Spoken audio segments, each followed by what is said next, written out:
Today, Kenya experienced an unprecedented attack on its democracy, rule of law, and the integrity of its constitutional institutions. An otherwise legitimate expression of the fundamental rights and freedoms of assembly, demonstration, picketing, and petitioning of public authorities by a section of law-abiding citizens of the Republic of Kenya was infiltrated and hijacked by a group of organized criminals.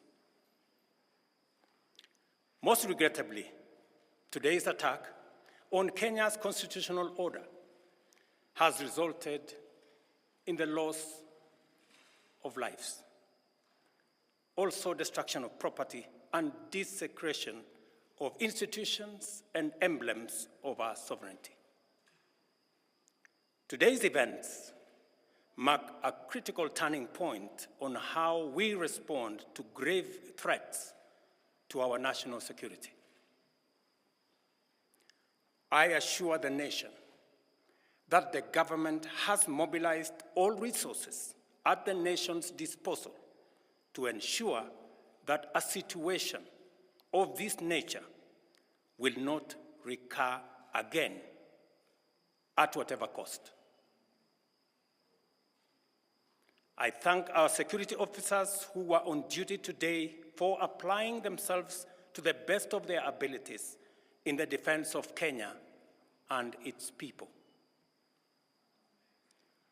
Accordingly, I have directed all the organs of our national security to deploy measures to thwart any attempt by dangerous criminals to undermine the security and stability of our country.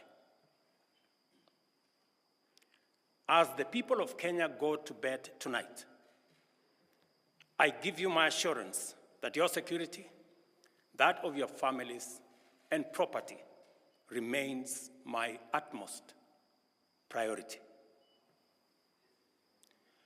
To the young people of Kenya, who I must thank for helping our country organize our democratic discourse around issues, I thank you and assure you that the conversation you have begun around pertinent issues of our nation will continue to inform our policy and governance decisions. As I promised on Sunday, this conversation will not be in vain. I will not only champion for the cause of issue-based, policy-oriented, and tribeless engagement on critical national issues, but also provide a framework for this conversation to be processed and its outcomes implemented.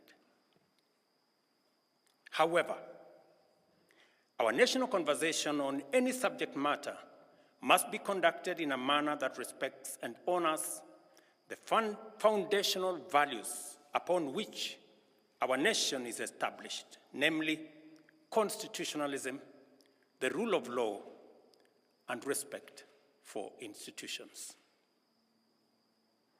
It is very painful for Kenya that a conversation this crucial was hijacked by dangerous people who have caused us the kind of loss we have incurred as a nation today.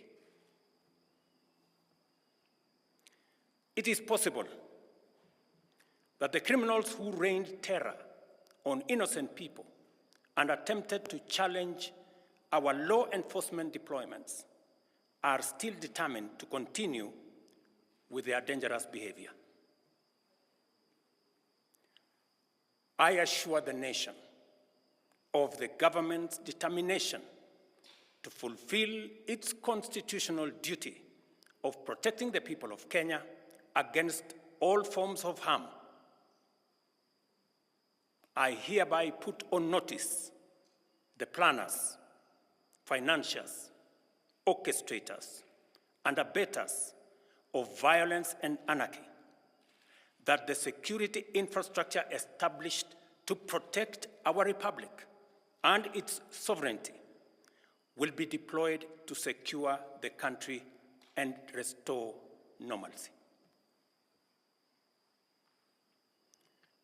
It is not in order or even conceivable that criminals pretending to be peaceful protesters can rain terror against the people, their elected representatives, and the institutions established under our Constitution, and expect to go scot-free. We must isolate crime from democratic expression and separate criminals from people exercising the freedom of expression and divergent opinion. I shall continue to lead a government that is fully committed to maintaining the integrity of our state, promoting the unity of our nation, and enhancing the peace and security of all citizens and their livelihoods.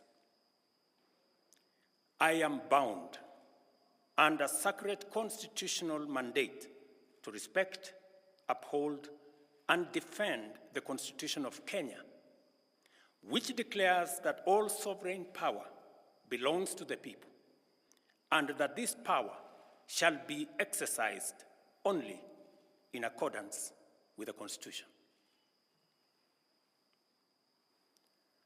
The government will therefore uphold its constitutional mandate to secure our nation and its development, and shall treat every threat to national security and the integrity of our state as an existential danger to our republic.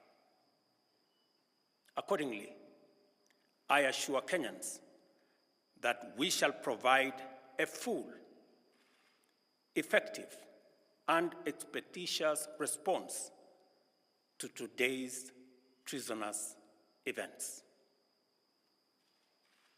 Thank you.